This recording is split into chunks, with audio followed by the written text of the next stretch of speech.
Boa noite a todos, sejam todos bem-vindos, todos bem-vindas, todas bem-vindas a mais uma programação nova do nosso querido Sejus, que é o Vende Insta. Então vamos aguardar nosso querido convidado, que ele vai entrar com um perfil do blog dele, que é Espiritismo Sem Fronteiras do Pensamento Espírita. Chegou ele, bem-vindo. Vamos chamá-lo aqui para conosco. Enquanto isso, nós vamos também providenciar as nossas organizações aqui. Muito bem-vindo, seja muito bem-vindo, meu caro Elias Moraes. Como Coisa está? boa, tamo aí, Felipe. Que bom. Seja muito bem-vindo aqui, é muita vontade. E uma coisa que é legal, que nós já tínhamos feito outros programas, mas com não membros do Sejus. Você é o primeiro membro do Sejus que está estreando aqui, e é Ah, muito é? bom porque é verdade.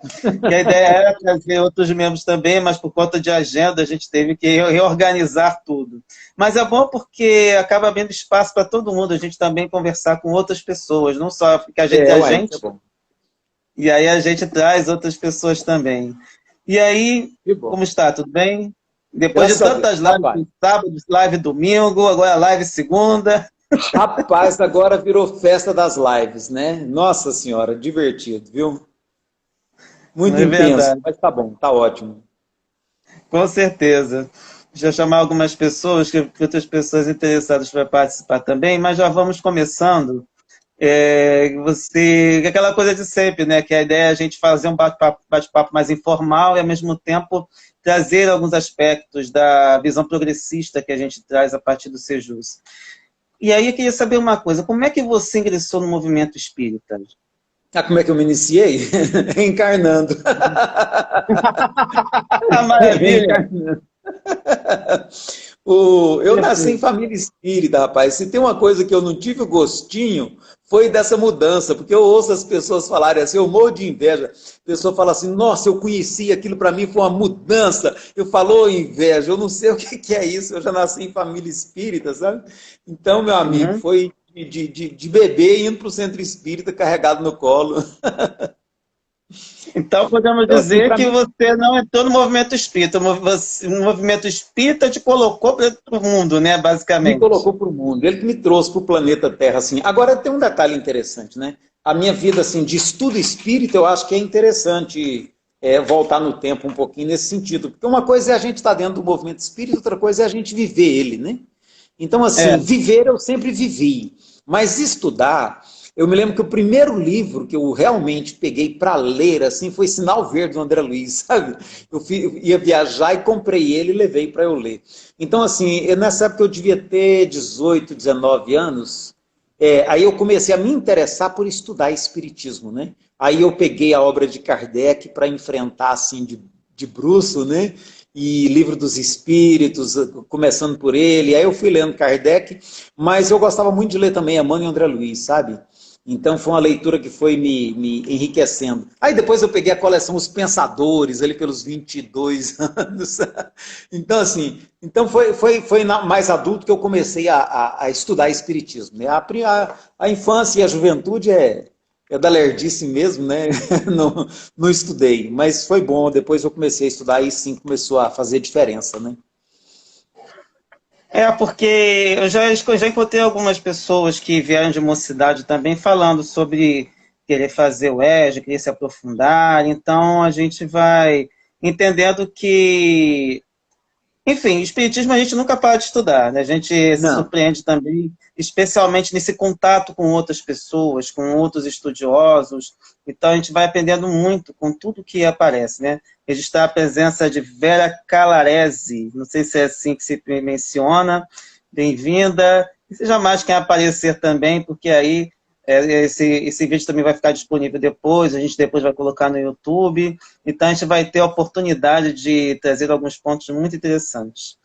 Bom, eu tomei Mas uma coisa que você liberdade. disse aí, ô Felipe, uma coisa que você disse que eu acho que é interessante, essa questão do estudo espírita, eu acho que exatamente porque o espiritismo é uma doutrina que se propõe uma pegada também na ciência, né? Então, assim, olha, uma vez que você começa a estudar, nunca mais tem fim, né? Nunca mais tem fim. Ou uma Verdade. pegada na filosofia, não tem como terminar nunca, né? Isso aí abriu o horizonte e acabou, é caminho eterno agora, né? Ainda mais nos coletivos, né? Inclusive, Que, te faz- principalmente. que aí é bom que cada um Principalmente. tem alguma coisa, tem sempre algo a acrescentar, então a gente fica doidinho aqui, a gente aprende muito. Ainda mais nesse grupo que a gente está também sobre leis morais, que as pessoas vêm com uma bagagem assim, né? Que a gente fica tem que estar atento também e aprende muito com outras Pior pessoas, que com fica meio outros. que a gente lê assim, né?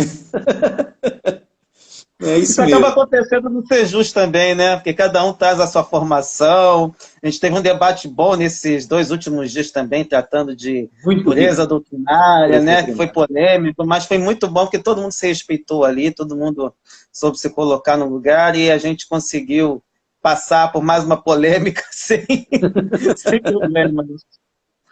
Aí É. eu tomei liberdade, antes de vir aqui, dar uma olhadinha no, não só no teu blog, mas também no teu Lattes.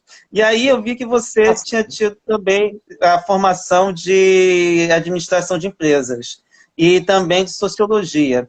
É possível estabelecer alguma ponte entre a doutrina espírita e essas duas formações? olha,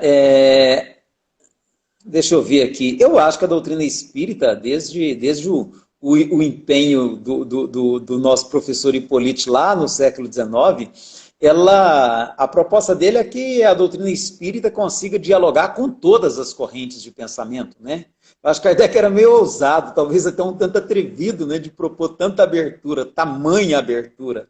Então eu vejo assim, olha, no lado prático em particular, eu vejo muita ligação, porque eu acho a doutrina espírita um profundo apelo ético à vivência do gestor, sabe? Do gestor, né? E eu confesso para você que foi uma das dificuldades que eu tive que me fez migrar para a sociologia, é porque, infelizmente, o mundo da administração, o mundo da gestão, da empresa, né? É um mundo, assim, um tanto complicado do ponto de vista da ética, né? Assim, o que é válido nesse mundo é muito abrangente do ponto de vista de uma flexibilidade ética que eu confesso chegou um ponto que para mim começou a ficar difícil, sabe? Enquanto eu tinha liberdade para definir o padrão ético que eu deveria seguir, eu até que fui feliz como profissional na área de gestão. Eu fui funcionário da Caixa há muito tempo, né? 23 anos. Mas chegou um ponto que isso começou a conflitar, sabe? Os valores começam a entrar em conflito, né? E quando os valores começam a entrar em conflito, aí você tem que mudar de rumo, né?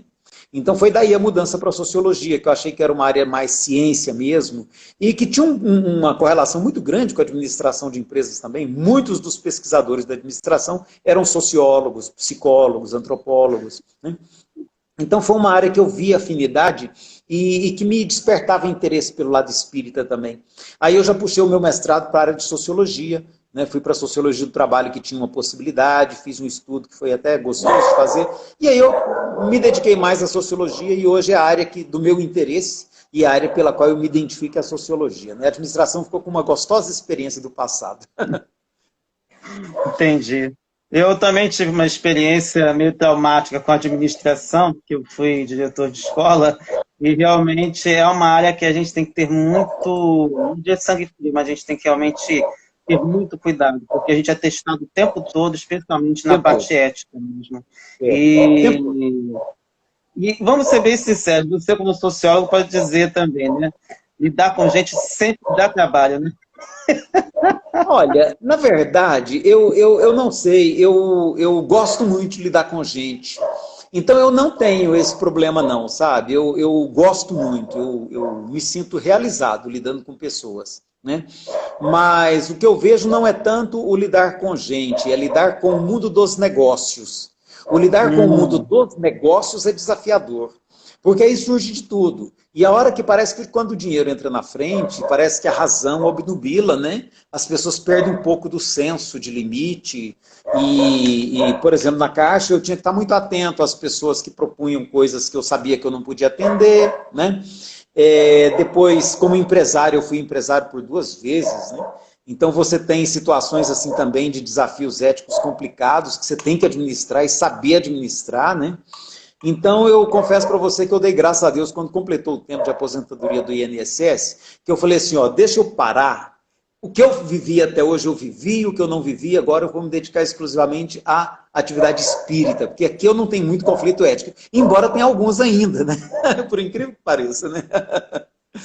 Mas eu achei melhor já interromper a carreira profissional e me dedicar exclusivamente à atividade espírita, sabe? E foi a melhor coisa que eu fiz, a melhor coisa que eu fiz. Eu pude fazer isso bem novo, né?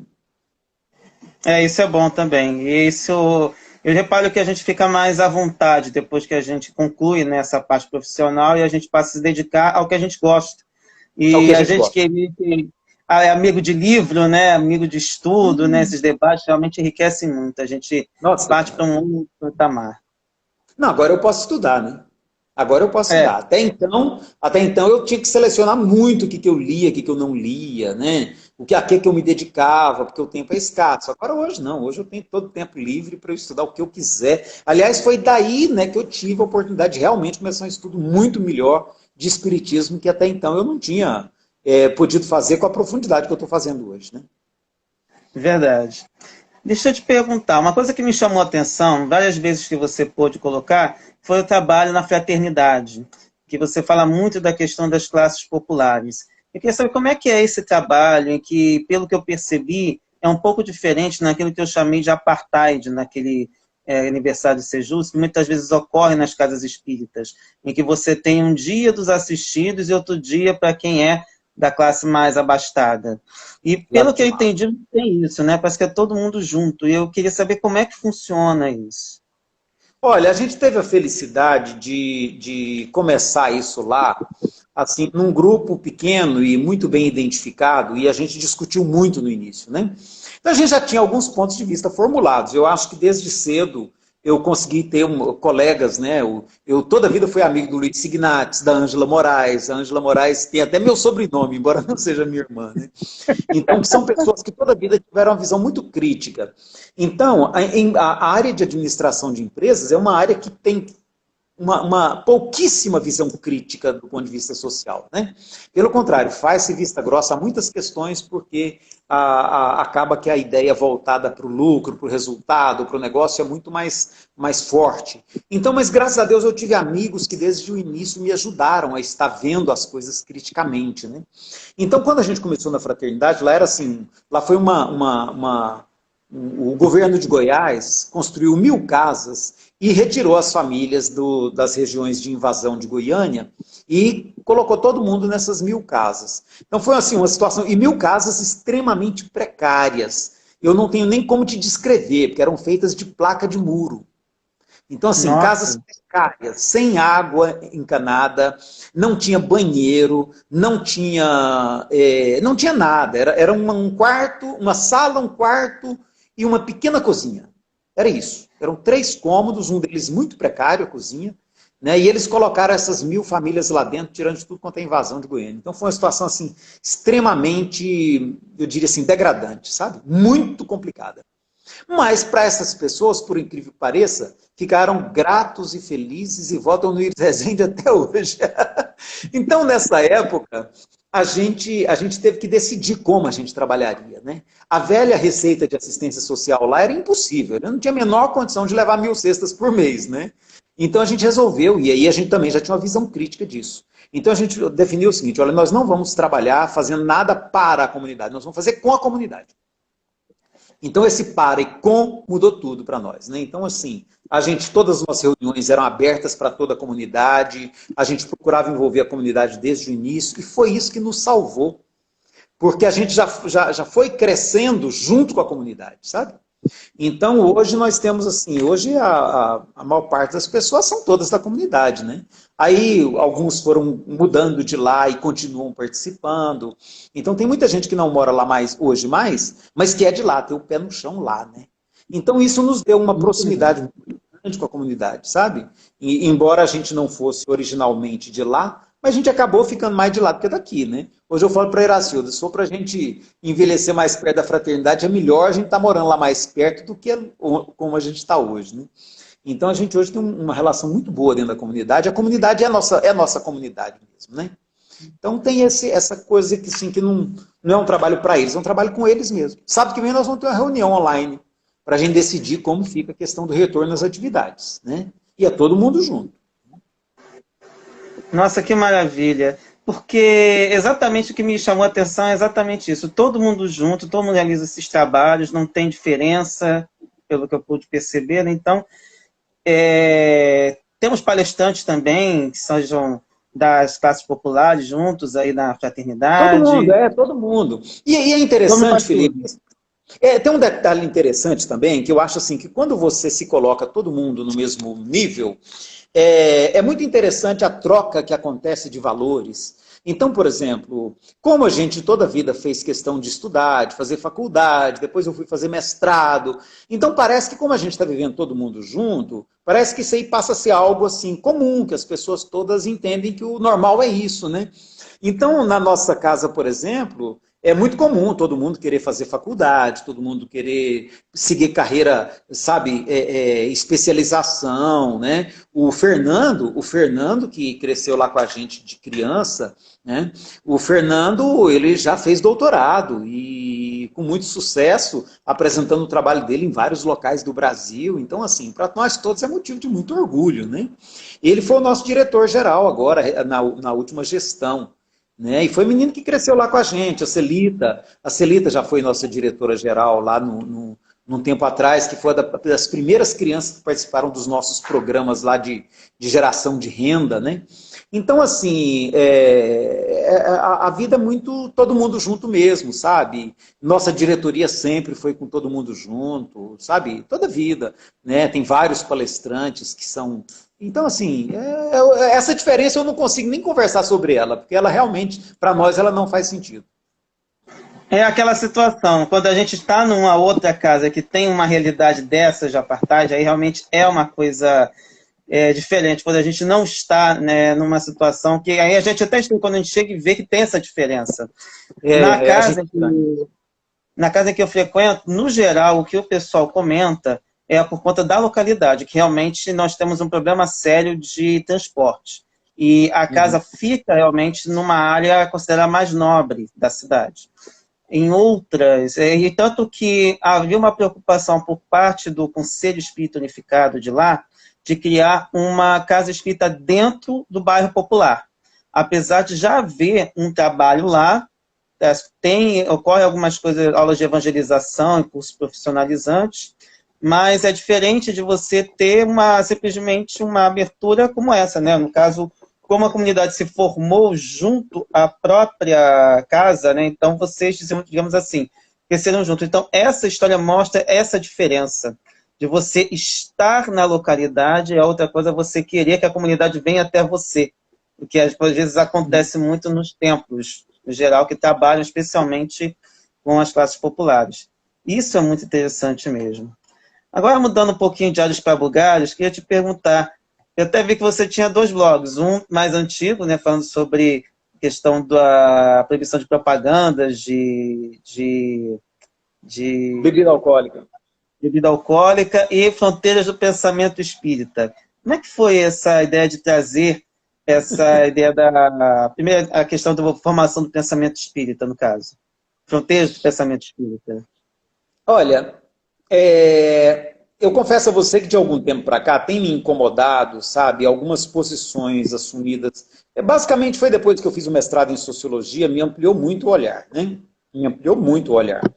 E algumas coisas começaram a me incomodar muito. A maneira como no Espiritismo a gente tem defendido a criminalização do aborto, sabe? Você querer trabalhar com polícia, com cadeia, com, né, detenção, sabe? Na questão do aborto, isso me incomodava. E eu não tinha uma resposta, eu não tinha uma conclusão a respeito. Eu sabia que eu jamais aprovaria a ideia de alguém cometer um aborto. Não acho que eu aconselharia isso a ninguém. E se alguém viesse conversar comigo, eu faria de tudo para dissuadi-la disso, né? Mas daí a criminalizar eu achava a distância muito grande. Mas eu não sabia como lidar com isso. Outra coisa que me incomodava muito era a questão de gênero. Porque na Fraternidade Espírita, desde o início, nós tínhamos pessoas de múltiplos gêneros lá conosco. Né? Nós tivemos, inclusive, uma das pessoas que foi grande colaborador nosso, que era gay, e assim, que eu mesmo tive que aprender a lidar com o meu preconceito. Né? eu não sabia lidar com isso. Então eu tive que fazer um aprendizado muito grande comigo mesmo, sabe? De superação de preconceito comigo, né? E a gente teve que aprender a romper, né? Com as bobagens que a gente ainda alimentava. E foi uma pessoa que tem uma colaboração muito grande, né? Foi o Rony. E assim, aí depois a gente teve outros casos também, né? O Joaquim, que se revelou transexual, né? E vários. Então isso me obrigou a entender um pouco desse mundo para que eu pudesse tratar disso com respeito e numa perspectiva diferente da perspectiva moralizante que eu vinha, né? Então, foi o segundo ponto que eu achava que precisava ser discutido no meio espírita. O outro ponto, nós sempre defendemos o uso da violência contra drogas. Mesmo o meio espírita defende isso, né? A solução da questão das drogas por meio da violência. E a gente sabe que não tem nada a ver. Então, lá a gente fez uma experiência um tempo com um grupo de ajuda mútua em questão de dependência química, e aí essa questão veio à tona, né? E eu falei, olha, não dá para a gente ficar calado. E a última foi a maneira como a gente lida com a morte, que no meio espírita também a gente tem uma visão muito, como é que eu diria assim, muito moralista com a questão da morte, né? E tudo que faz, você tem que defender a vida até o último instante. Às vezes você obriga a pessoa a sofrer mais para poder tentar segurar ela viva quando ela já não tem mais condições. Então eu elegi esses 4 assuntos, sabe? Eu falei, não, peraí, esses 4 assuntos pelo menos eu posso me aprofundar neles, estudar, e me posicionar enquanto espírita. E aí eu criei o blog para isso, para me posicionar em relação a esses 4 assuntos. E hoje acabou que a gente entra em mais assuntos também, né? Mas eu fui pesquisar, fui conversar com quem poderia me dar bases para analisar esses assuntos e passei a usar o blog para discutir, sabe? Essas 4 questões, né? E foi um momento muito rico, foi um momento muito rico de aprendizado para mim. Eu acho que eu aprendi muito, né? Eu acho que eu superei muitas bobagens que eu cultivava, né? E tem sido uma experiência muito rica. E agora eu estou ampliando com essa questão do contextualizando Kardec, que é mais um desafio, né? E é outro desafio também que eu acho que está nas fronteiras do pensamento espírita. Verdade, né? E é interessante que você trouxe alguns pontos e me fez lembrar uma vez quando eu estava lendo um livro da Joana, não me lembro agora qual desses livros, mas eu me lembro que quando alguém acho que aperta um pouco lá aquela questão, por exemplo, do uso de drogas, aí a Joana, podemos dizer que é a Joana, né? Virou e falou, em vez de responder, então o que a gente faz? Proíbe, não proíbe? Aí ela fala assim, o que vocês não pensam sobre o vício? Eu achei que ela meio que saiu pela tangente, né? Por um lado, eu pensei, eles também não podem ficar dando ordem de como a gente deve agir aqui no mundo material, que afinal o mundo físico somos nós que precisamos resolver. Por outro, eu senti que, em vez de ir ao ponto mais incisivo, ela preferiu partir para um outro caminho, que se por um lado é válido, por outro a gente fica sem uma resposta. E todo esse estudo que a gente faz, às vezes a gente esbarra com isso, né? Como essa parte também que você falou do gênero, já que a gente tem um grupo lá que está tratando disso também, foi formado pelo Franklin, a gente está tendo a oportunidade de trazer pessoas até para a gente desmistificar várias coisas que estavam na nossa mente. E nada como essa situação que você falou, estar junto, lidar com as pessoas. E aí é que a gente entende como as pessoas funcionam, mas como as coisas são diferentes para as pessoas, porque elas têm suas peculiaridades, têm suas singularidades. Então, essa resposta, tudo isso que você tem trazido, realmente é muito interessante. E eu ia até passar para outro ponto, mas já que você trouxe essa questão também do contextualizando Kardec, como tem sido esse retorno? Você falou que tem aprendido muito nessa forma, mas assim, às vezes a gente fala alguns pontos, logo vem um hater lá fazendo bobagem, tentando criar polêmica, ou então tentando lacrar, né? Chegou agora também Sarita Marques Cruz. Bem-vinda, querida. Ela também estava num grupo nosso que a gente estava falando exatamente de LGBT. Pô, chegou agora, já acabado de falar dessas questões.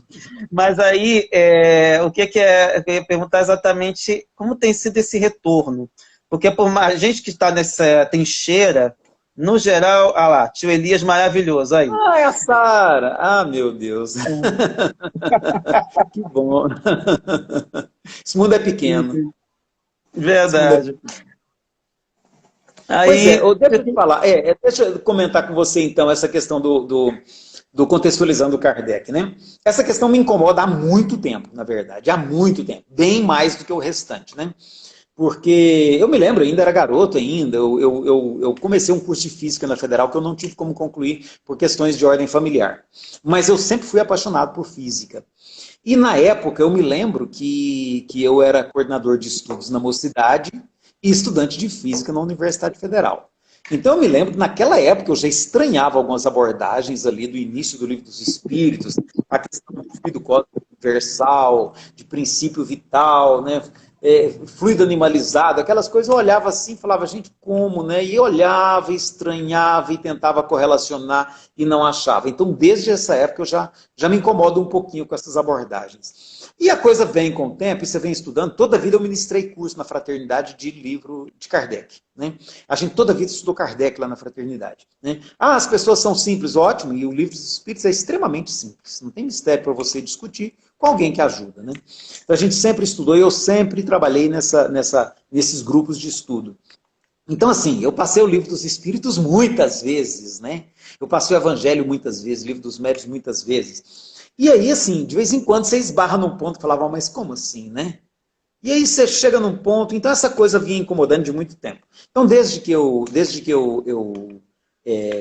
me aposentei, eu pude me dedicar a estudar e voltar em Kardec, analisar essas coisas, e pesquisar a história, ver o tempo, a época, ver outros autores da época, ver pensadores da época, e começar a tentar entender esse universo. E eu achei que o estudo tem sido muito rico.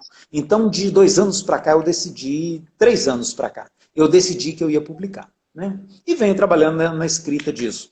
Então é muito interessante que agora que eu comecei a divulgar, compartilhar o resultado, é muito interessante, as reações são muito boas. No início do ano, no final do ano passado, eu passei para várias pessoas o ano passado lerem para mim, né? Desde o início eu tenho passado para várias pessoas e pedido, olha, leia, me ajuda a avaliar.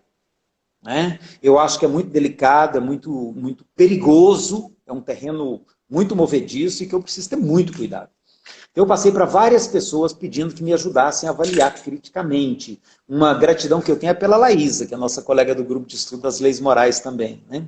Ela fez uma análise, me apontou muitas questões que achava que eu precisava avaliar melhor. Passei para o Signatis, que me fez uma crítica muito bem elaborada, muito bem fundamentada. Passei para o Sandro, da EFOS, né? Que ele me pegou ponto por ponto assim, foi mostrando, olha isso aqui, olha isso aqui, olha isso aqui. Assim, fez uma análise também que eu tenho uma gratidão imensa por isso. E passei para um colega, que é o que eu chamo assim de perfil, vou usar a sua linguagem, eu não gosto dela, tá? Vou te contar logo, de perfil que você chama de conservador. Né? Então eu passei para esse colega também, que é muito estudioso, e pedi a ele que me desse um feedback. Um belo dia, ele me mandou uma mensagem no WhatsApp, fala, Elias, eu já li seu livro 2 vezes, eu estou profundamente indignado e quero fazer uma 3ª leitura junto com você. Eu falei, nossa senhora, né? Eu falei, eu preciso que você venha à minha casa. E eu fui para a casa dele. E da primeira vez que eu fui, a gente combinou direitinho e eu passei, fui mais 3 vezes, 2 ou 3 vezes, de passar a manhã lá com ele, revisando ponto por ponto. Ele fez uma revisão tão cuidadosa, e assim, brigando comigo, né? Ele escrevia no caderno de anotação dele assim, ele escrevia assim, Elias, como você se atreve a questionar isso e isso, né? Então foi muito interessante a reação dele, porque foi muito densa e muito emocional. E a gente foi conversando sobre cada ponto, e eu analisando a reação dele, podendo compreender e percebendo o que eu podia melhorar no texto para facilitar a reação das pessoas, né? E no final ele chegou à seguinte conclusão, ele falou, Elias, tinha que publicar esse livro, era pela FEB. Eu falei, Mota, a FEB jamais vai publicar um livro desse. Então, assim, eu sei que no final ele gostou muito, depois que a gente conversou tudo, tirou todas... A minha querida... Nossa, essa é filha do meu coração, a Roseline, ó, que bom. Ô, Roseline, ó, um beijo, viu? Então, o Mota fez uma crítica tão rigorosa ao livro, que eu digo que também me ajudou demais, porque eu reformulei, eu ajudei assim, a partir daí eu melhorei algumas coisas, abrandei, fiz mais perguntas, menos afirmações, então melhorei bastante o texto, sabe? E por último, eu tenho uma dívida de gratidão com o Arnaldo da M, que deitou a lenha. Esse livro seu tá grande demais, você tem que dividir isso, faz coisa mais simples, simplifica, né? E aí, com isso tudo, eu fui melhorando o livro. Eu acho que chegou ao pé hoje, ao pé que está hoje. Então, eu tenho uma gratidão para com cada uma dessas pessoas que foram meus primeiros críticos, né? E agora eu tenho um monte de outras pessoas que vêm, né? Ou elogiando e agradecendo pela abordagem que eu estou fazendo nos vídeos.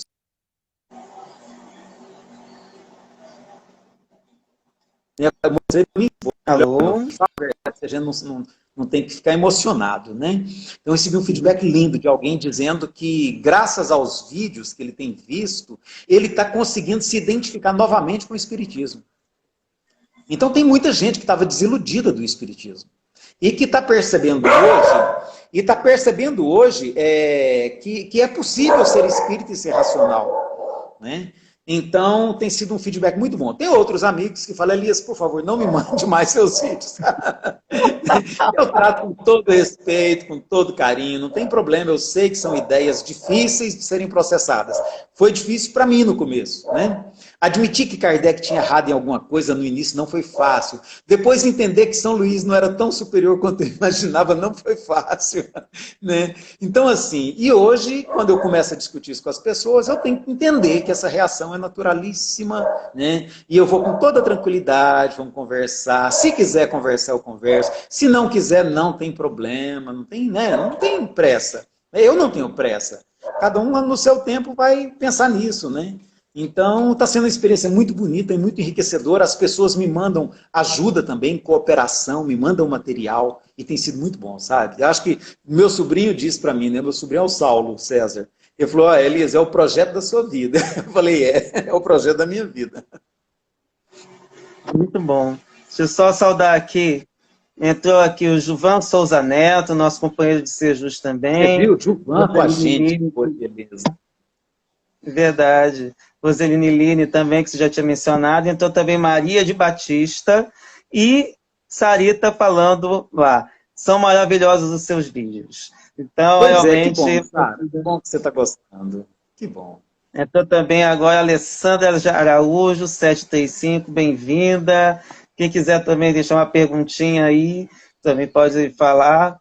Agora eu tinha que perguntar uma coisa, que você mencionou, mas acabou que já era uma coisa que já tinha combinado contigo de a gente conversar sobre a EFOS. Como é que foi a formação da EFOS? O que ela produz? Eu até indiquei a EFOS para um colega meu, que é da área de História e área de Línguas também, que ele estava com algumas questões ali, eu falei, não, esse cara tem que pelo menos conhecer um trabalho voltado para ciências sociais. E até já participei, não só daquele trabalho, das leis morais, como pelo menos uns 2 vídeos foram bem interessantes de a gente trabalhar por cima das leis morais.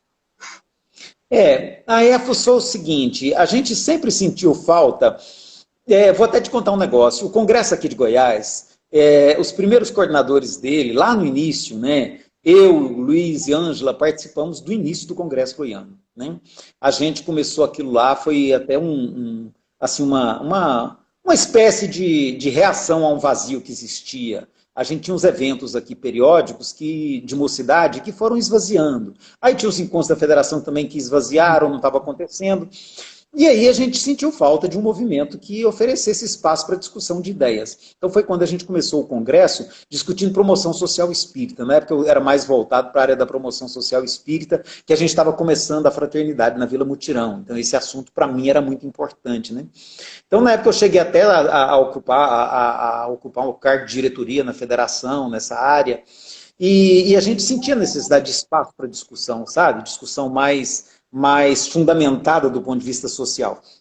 Então, quando a gente começou o congresso aqui em Goiás, a gente tinha salas de debate, a gente tinha oficinas de troca de experiência, a gente tinha um congresso muito dinâmico, sabe? A gente tinha o auditório, os 2 auditórios, mas tinha mais 10 salas onde aconteciam atividades de grupos, né?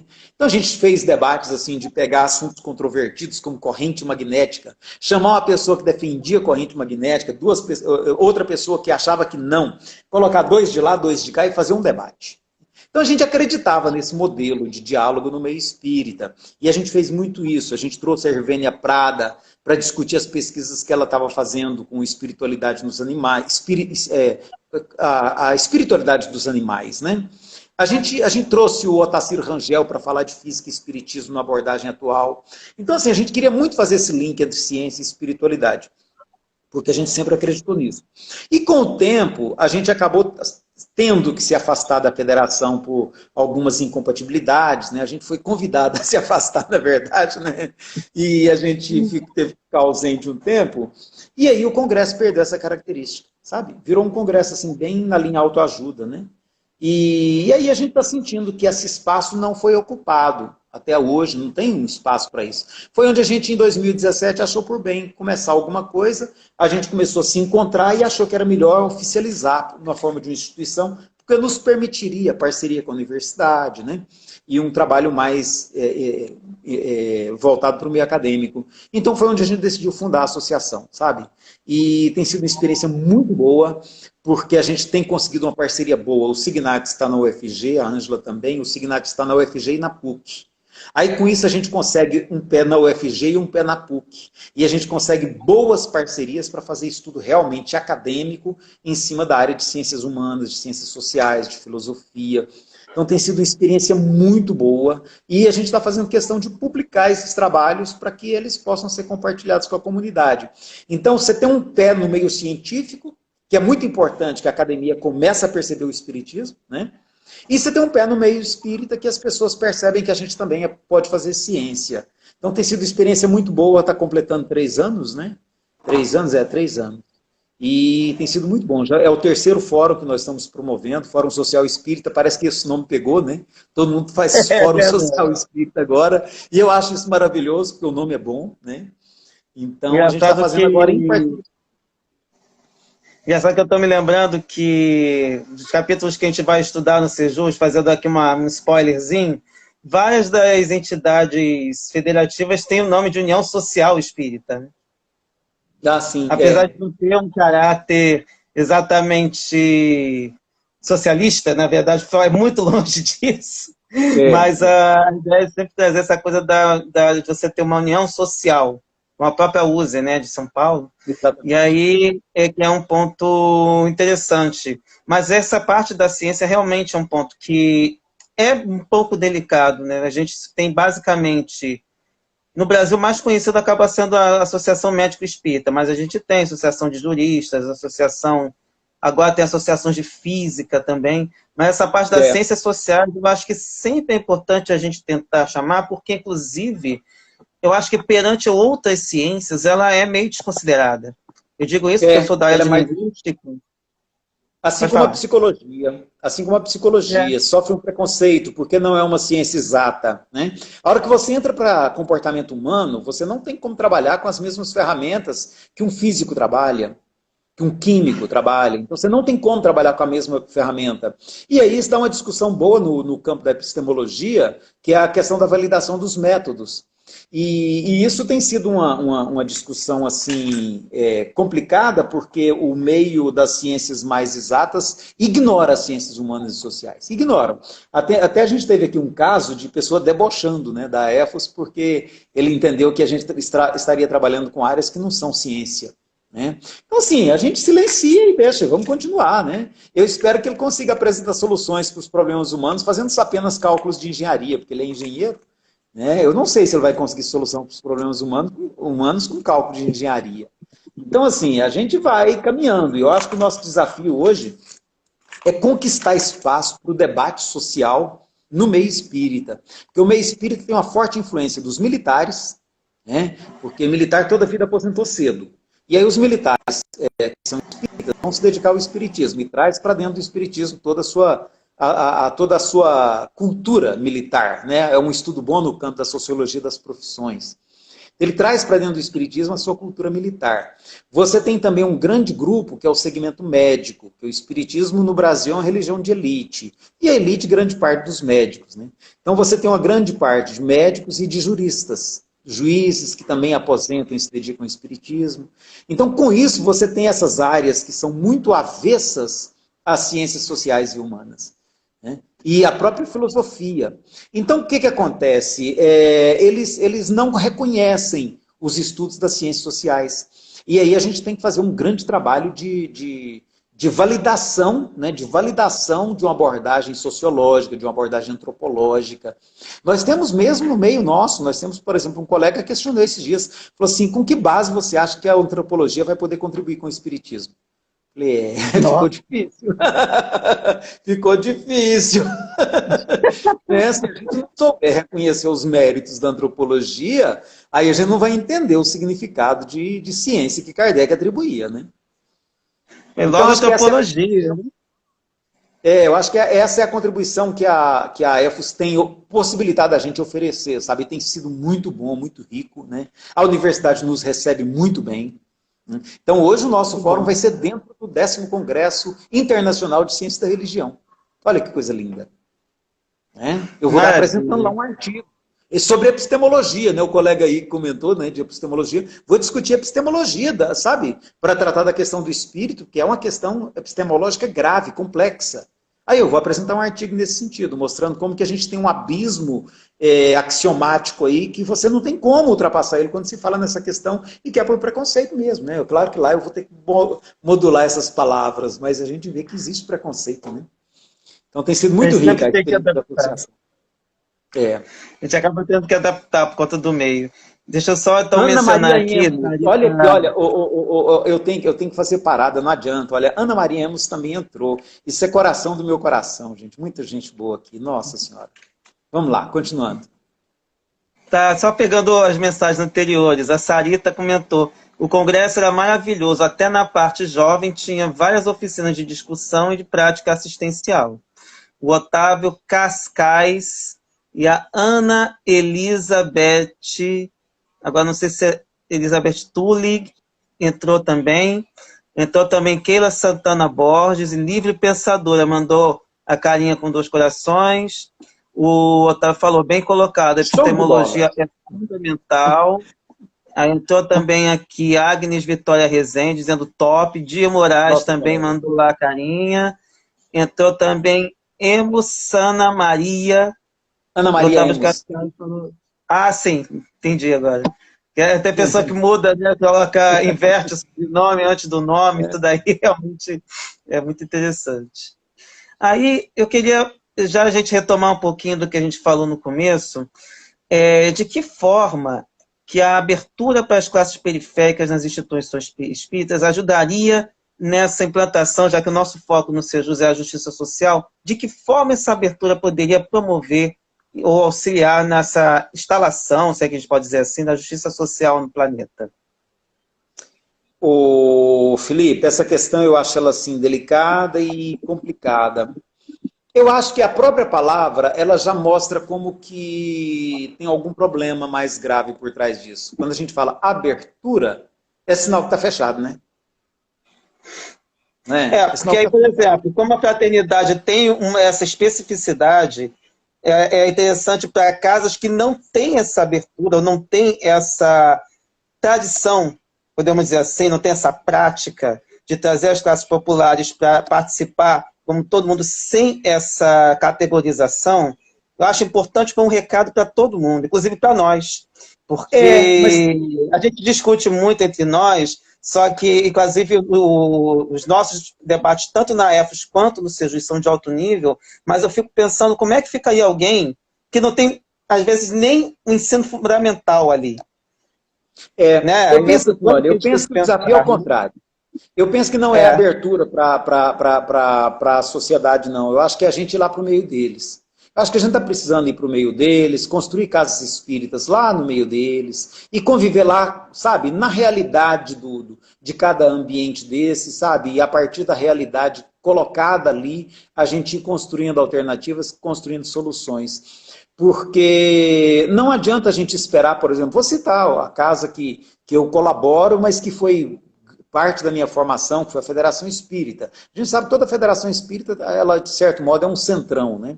Então, quando eu mudei para Goiânia, o meu vínculo foi com a Federação Espírita e eu desenvolvi relacionamentos, muito carinho por muitas pessoas lá dentro e ajudo até hoje, né? Mas a parte doutrinária, desde que a gente constituiu a Fraternidade Espírita, eu passei a minha atividade doutrinária toda para a Fraternidade Espírita. A federação eu ajudo mais na parte de gestão, alguma questão que precise da minha ajuda, né? Faço parte do Conselho de Administração, mas, assim, da parte doutrinária é na Vila Mutirão. Mas como a Federação Espírita, o Centro Espírita que funciona lá dentro, vai se abrir para essa comunidade? Funcionando no bairro mais nobre de Goiânia, né? Um dos metros quadrados mais caros de Goiânia, sabe? Funcionando ali ao lado de uma casa que eu sei que as torneiras que tem lá dentro são banhadas a ouro, né? Então, Nossa. assim, você dizer para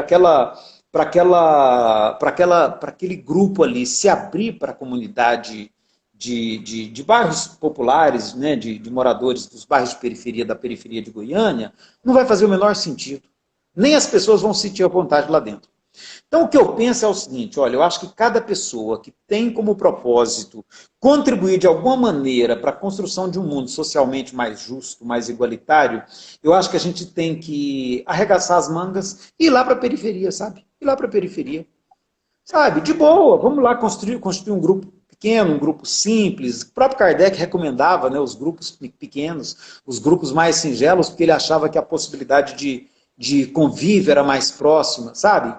E aí eu acho que a gente tem condições de estabelecer essa ponte. Aliás, não, aí não tem que ter ponte, né? Aí não precisa de ponte, aí a gente passa a ser parte. E a gente ir para ser parte, sabe?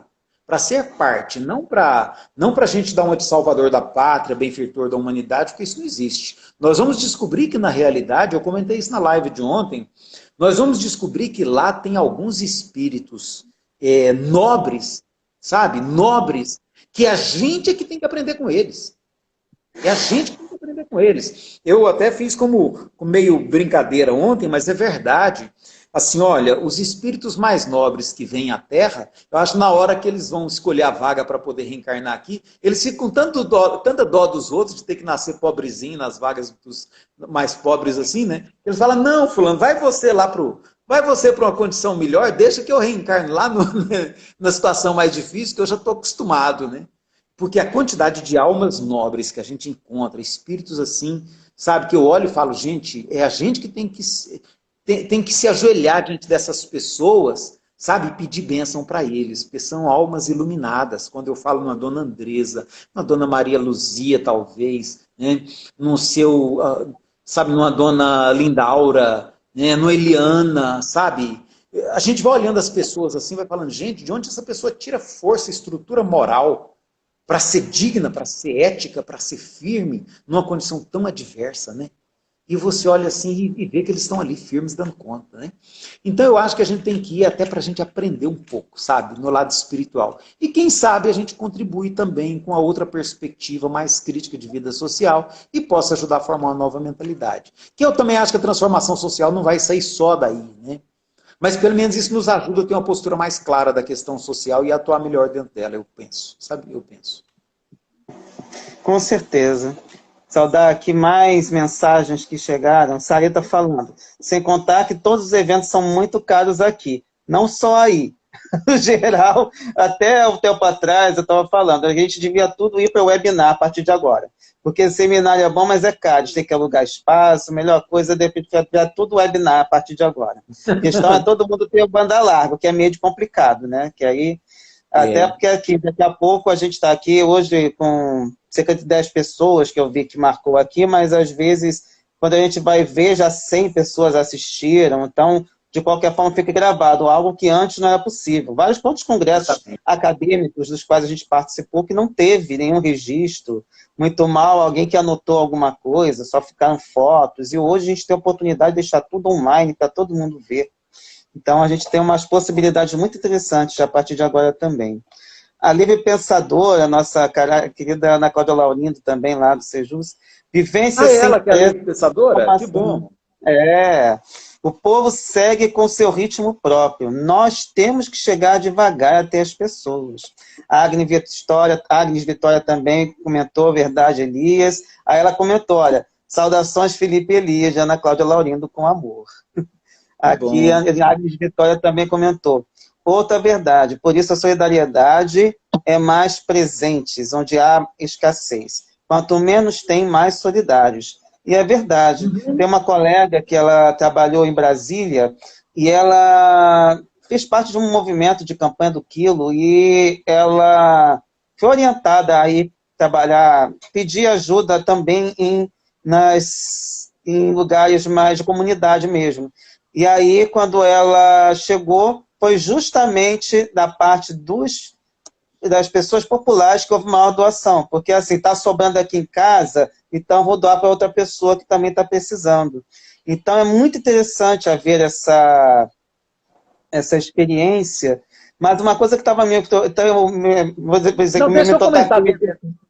deixa eu comentar um negócio dentro disso aí. Porque no começo Sim. nosso, lá na mocidade da federação ainda, né, sexo é coramém, como dizia a minha sogra, né, assim, a gente fazia a campanha Alta de Souza, né? E é muito interessante que, como a federação ficava num bairro nobre, que era o setor Bueno, então a gente fazia aquela região ali e ia até o Jardim América. E uma constatação que a gente tinha, que era muito interessante, enquanto as casas melhores do setor Bueno mal abriam a porta para nos receber, no Jardim América, que era pobre, a gente era recebido assim com toda a atenção, com um copo d'água, cafezinho, entra para dentro, sabe? E as pessoas faziam questão de ajudar. Então é muito interessante a solidariedade do mais pobre, né? É muito interessante. Por isso que eu falo, não nos iludamos. Os espíritos mais elevados, com certeza, estão reencarnados nas classes mais populares, porque eles não dão muita bola para essa questão material. Né? E é muito interessante isso que a gente viveu, sabe? E eu achei interessante essa fala da Ana Cláudia Laurindo, né? Que ela fala assim, ó, vivência sem pressa de transformação, sabe? O povo segue com seu ritmo próprio. Nós temos que chegar devagar até as pessoas. Então, assim, eu acho que realmente essa é uma experiência de uma relação honesta. Eu acho que foi muito bom lá na Vila Mutirão, porque a gente já realizava um trabalhozinho comunitário numa creche da Vila São José, que é um outro bairro, também na periferia, onde tinha uma invasão. Então a mocidade nossa da federação fazia um trabalho assim, de ir lá, levar lanche para as crianças, fazer uma aulinha de evangelho, brincar, jogar queimada. Eu fui professor de evangelização e jogava queimada com a minha turma, né? Foi a maneira que a gente tinha de se relacionar. A gente chegou até a fazer um campeonato de queimada, disputamos queimada com o time da Vila São José, era um negócio assim muito gostoso, né? Nessa vivência, quando surgiu a Vila Mutirão, a gente já tinha um laço formado, a gente já tinha amizades profundamente estabelecidas, né? Então, com isso, a gente foi para a Vila Mutirão já com amizades muito sólidas. Aí a gente podia se reunir na casa das pessoas, aí as crianças iam lá para a praça e a gente podia brincar com elas lá na praça. Então, assim, eu acho que o grande desafio é esse, sabe? É a gente achar meios, e por isso que eu achei importante esse comentário da Laurinda aqui, sabe? A gente achar meios de estabelecer essa relação próxima com vínculos reais de afeto. De afeto, não é de relação de ajuda, não, sabe? É de construção de vivência, né? Porque aí você dá e você recebe, você compartilha, você soma, sabe? E as pessoas somam com você. Então, eu acho que é esse que é o desafio, sabe? Você formar vínculos, porque é a hora que você tem vínculos estabelecidos, aí você é alguém do meio, aí você tem como contribuir efetivamente. E o mais importante, e você aprender a superar um monte de bobagens que a gente constrói quando a gente está ausente da realidade, né? E aí dá mais para a gente ter um pé no chão na hora de ajudar, sabe? Sim, com certeza. Saudar aqui também Manuel Lima, 51, Carla Pavão, que entrou, já deixou paz e bem, Jesus presentes. Aí ela colocou também aqui, as mulheres negras formam uma comunidade de solidariedade. Hoje, no Giro das 11, cotizaram para comprar um celular, onde não Estado, as pessoas se suprem mutuamente. No Dia Moraes, talvez seja por isso que um trabalho importante também é onde a solidariedade é escassa. Há muito sofrimento onde abundam recursos materiais. A universalidade filantrópica deve ir onde a demanda acolhimento. Não é um trabalho de assistência material por obviedade, mas uma ação de acolhida, escuta e oferta de uma vivência solidária onde grita o silêncio por trás dos muros altos do condomínio. Aliás, deixa eu contar, e nesse lindo, lindo comentário, belíssimo, dessa casa que tinha torneiras banhadas a ouro, quando a gente participava ainda de atividades doutrinárias na federação, na sede da federação, dessa casa que tinha torneira banhada a ouro, ia todas as reuniões de segunda-feira, uma senhora participar silenciosamente, lá no cantinho discreta, sem que ninguém soubesse quem era ela, né? e a gente sabia que ela carregava algumas experiências muito difíceis, muita solidão, numa casa de 1.500 metros quadrados de área construída, com as pessoas vivendo isoladas ali dentro e ela muito solitária, né? Então, assim, olha, não nos iludamos, muito bem pontuado o comentário, que nos meios onde o luxo, a sobra, o excesso, a facilidade, sabe, estão presentes, a solidão também está presente, o isolamento, e as pessoas precisam muito, muito, muito, da mesma maneira, só que é de outro tipo de solidariedade. Com certeza. Bom, infelizmente está acabando o nosso tempo. A gente fez um passeio muito bom, tenho muito a agradecer pela sua dedicação, por estar aqui conosco aqui, Elias. E queria que você te deixar agora o espaço aberto para você deixar uma mensagem para todo mundo. Olha, a mensagem que eu vou deixar é a mensagem que o colega deixou hoje para mim, eu vou compartilhar com as pessoas. Se a gente não conseguir situar o espiritismo adequadamente na realidade do século XXI, com a ciência e com a filosofia do nosso tempo, com a sociedade com a qual a gente convive, dentro da realidade objetiva que está posta, se a gente não conseguir fincar um pé nessa realidade e ficar muito filosofando, sabe, fora da realidade, a gente não vai conseguir que o espiritismo alcance aquela perenidade sonhada por Kardec quando ele imaginou uma aliança entre ciência e religião que transformaria o mundo com uma expressão que veio depois através do Chico, que eu acho linda, sabe, inaugurando a era do espírito. Eu acho que a gente, para inaugurar a era do espírito, a gente tem que ser capaz de fazer essa releitura, a gente tem que ser capaz de conviver com essa realidade social, sabe? De fazer face a esses desafios que estão postos hoje. Tem muita gente precisando dessas ideias novas e elas têm que estar com roupagem de século XXI para que eles possam assimilar isso com tranquilidade. E aí o dever é nosso de a gente romper nossas barreiras, penso eu. Muito bom, Elias. Só dar as últimas mensagens aqui. Agnes Vitória mandou mais uma carinha com o coração. Sarita, tio Elias, no grupo do Felipe e meu, uma pessoa falou que leu seu estudo sobre homossexualidade. Disse que é maravilhoso. Disse que falta da transexualidade. Aí, hashtag fica a dica. Aí, a Ana Cláudia falando, enquanto lendo com vocês, amei. Ana Cláudia, eu estou na lista também, tá? Vou te chamar depois para a gente bater um papo aqui também. Agnes Vitória Rezende, Elias fala com propriedade, Otávio Cascais mandando palmas. E eu tô assim, curioso quem que é esse Dia Moraes, se é o Diego, sabe? Porque tá, né, vamos ver, se for a gente vai saber depois, né? Mas tem muita gente boa aqui, pô, que bom. Comentários bons dele, olha, né? Muito interessantes os comentários que ele fez aqui. Que bom, gente. Muito obrigado a cada um que contribuiu com as ideias aí, com os pensamentos, né?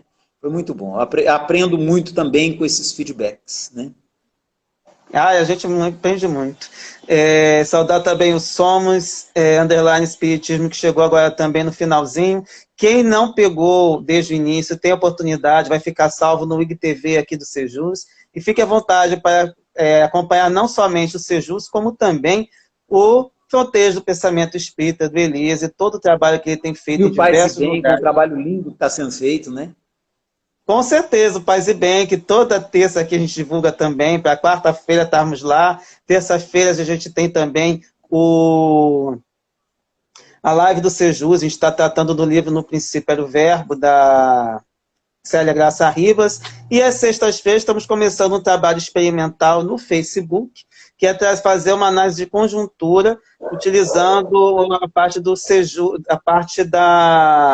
fazer uma espécie de análise de conjuntura, tentando também ter uma visão espírita sobre alguns fatos da atualidade.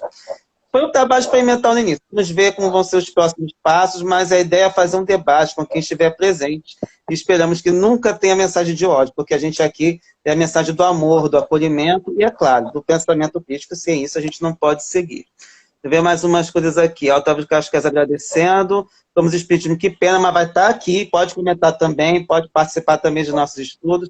Sarita Marques Cruz mandando um girassolzinho. Aí ele vai ver no Vic TV o Somos Espiritismo, e a Agnes perguntando, Felipe, é você que conduz o estudo do Sejus? Eu modero, mas na verdade a gente se conduz em conjunto. Eu apenas faço o que eles chamam de provocação. Todo dia eu fico lá perturbando a vida de todo mundo com uma perguntinha com base no livro, que é basicamente para a gente movimentar o grupo, e a gente está sempre antenado, é claro, trocando ideias, sempre na base do debate, do respeito, e sempre procurando, em conjunto, construir uma alternativa, uma sociedade mais justa. Então, É isso. Qualquer coisa, quem quiser entrar em contato, pode deixar também uma mensagem no privado que a gente dá mais detalhes. No mais, um abraço enorme. Obrigado, Agnes. Gosto das suas provocações. Obrigado. Obrigado, Elias, pela oportunidade. Valeu, e vai ficar disponível também para todo mundo. Um abraço. Valeu. E até a próxima. Fica com Deus. Beijo para todo mundo. Também.